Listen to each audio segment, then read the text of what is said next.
Okay, with that, I'm delighted to turn it over to Dr. Ramon Espinel. Thank you, Ramon, for coming by today. Thank you, Jean-Marie. Well, thank you for the invitation to participate in this important seminar. I congratulate myself to be part of this today. I'm going to refer my talk to commodity speculation, one of the problems that we have with the rising rising food prices that is affecting all over the world, including the United States. I have to say I was astonished a year and a half ago when I arrived to this country to learn that 1 in 6 families go hungry every day in the richest country in the world. It really took me, and I started to investigate this, and it seems that this is a problem that is aggravating. So it's not just a problem of the developing world. This is affecting all the world. I'm going to concentrate mostly on this mode that we have now in agriculture all over the world, causing so serious effects. We are turning the production of food to the production of fuel.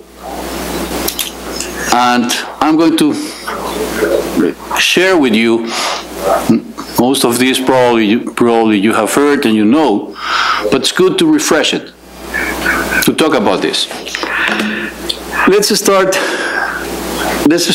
talking about what happened in a world that was, after more than 5 decades, a world that had seen food prices go down. This was part of the problem of the small farmers in the developing world, that prices were going down all the time. Suddenly, abruptly, this trend changed. And we came very close to a world crisis in year 2008. The Great Hunger, it was termed.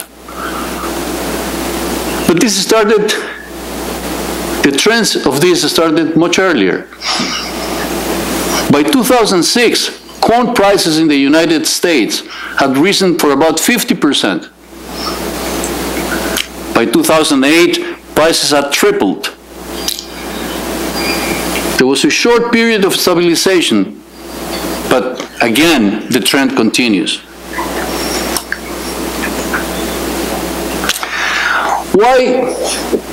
Why is this trend? How can we explain this trend? There are many things that have been working for time.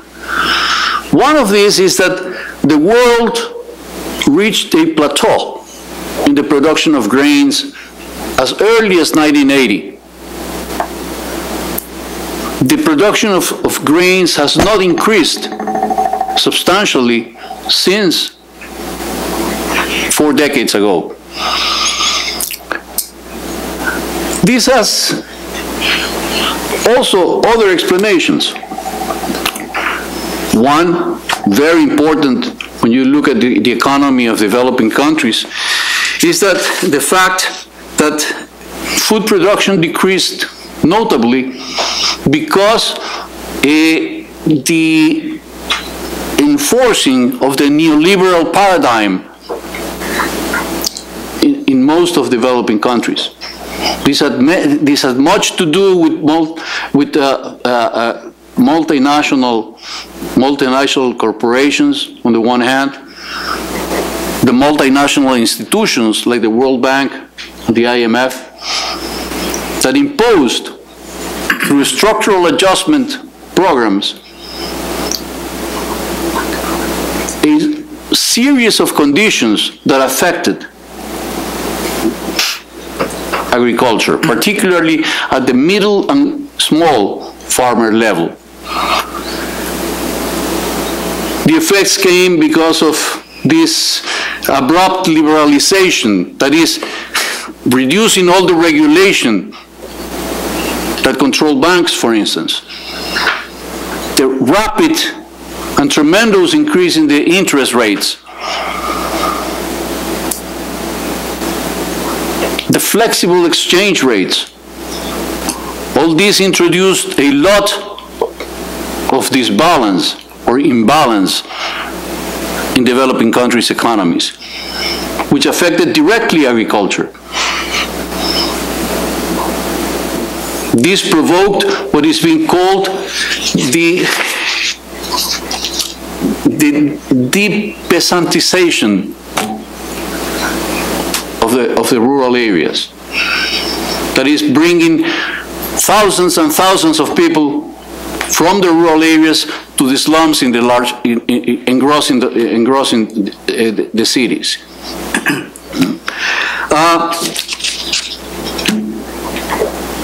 A lot of this has to do also with this concentration of corporate ownership and control over all aspects of food production. If you look, for instance, what happens in the US, 5 corporations are controlling about 50% of all the food market in the US.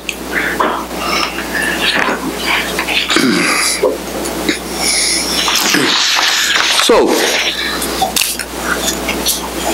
what do agrofuels have to do with this? They are not the only cause, but they are the main cause of what is happening with agricultural prices right now. And through them, commodity speculation is increasing this volatility in food prices. So we know that there is a diversion of large amounts of crops, food crops, like corn, soybeans, palm oil, that are going into the production of agrofuels. These are large numbers. As we have there, 2008, 1/3 of the entire corn crop in the United States was used for agrofuel, to produce ethanol. There are estimates of how much this push of corn to produce agrofuels, to produce ethanol, had an impact on prices. The figure differs. The Department of Agriculture of the United States estimates just 5%. The World Bank study says that 75% of price increase came from ethanol. So,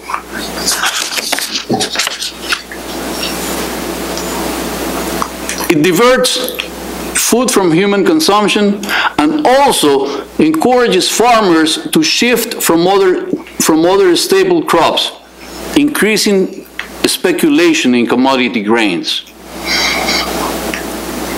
The figures are very impressive of what they mean. But all this beauty of replacing fossil fuels with agricultural-based or produced fuels.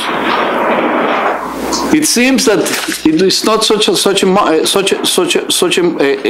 marvel.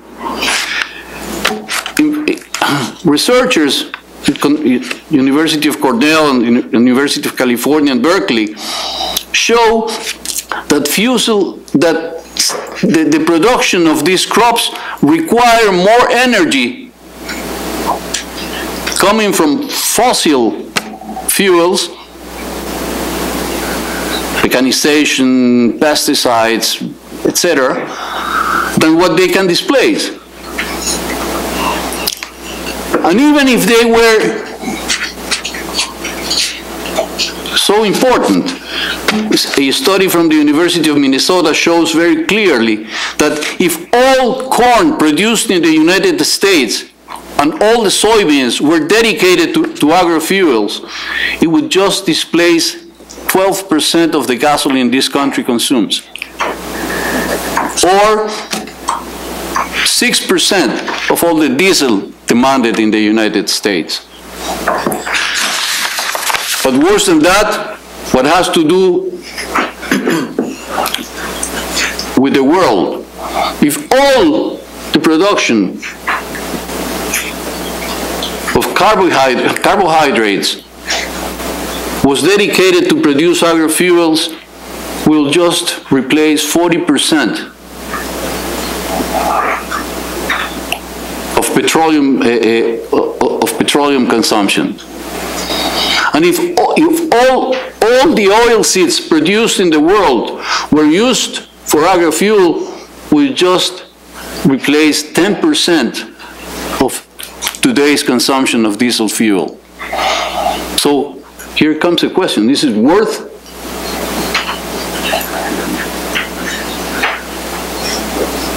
to answer that? Perhaps it's important to see what this does in terms of hunger. The rise in prices has meant huge amounts of people being led into hunger. But how about commodities?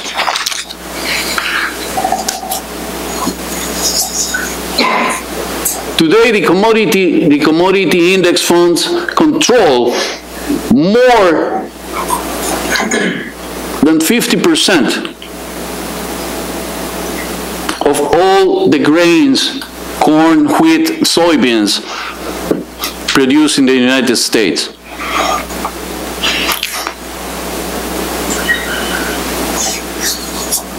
In year 2000, the banking system in the US won the regulation for commodity markets. Then, in a short span,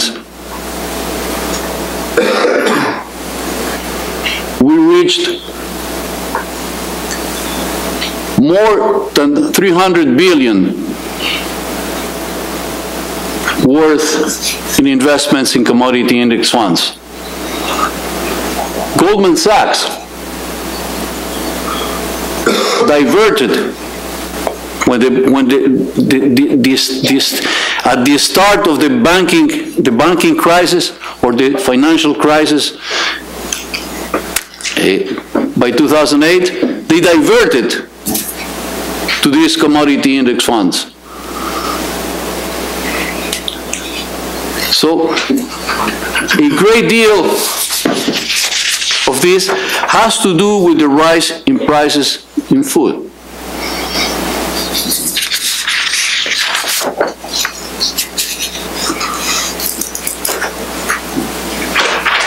The growth in demand of livestock and biofuels have been a major drive in the increase of commodity markets. Also, the increasing control of corporations of these commodity markets has increased volatility in prices. And commodity control is just a part of it, because in the real economy, the control over resources by corporations is also causing this imbalance. And it's not only in the US. If you look at Brazil, if you look at Argentina, the displacement of farmers, the concentration of land dedicated to produce soybeans, dedicated to produce corn, dedicated to produce sugarcane, to produce biofuels, is really scandalous. Monsanto has interests in more than 5 million hectares in production of soybeans in Argentina and Brazil.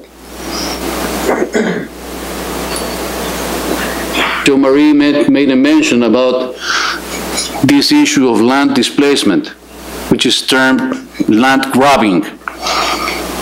This is part of this problem. Corporations, not only from the US, from all over the world, particularly the developed world, are looking to acquire land to secure production, particularly oriented to biofuels. I think it's a very important issue of this seminar to discuss these aspects, because the role of the United States should be very important in putting a control to this situation. In terms of Latin America, I would think that this new administration, or this renewing of this administration, should look again to Latin America. Know as its backyard, as it has sometimes been the case. But as partners, we could do a lot. We could do a lot to reduce hunger in our countries. And when I say our, I include the US.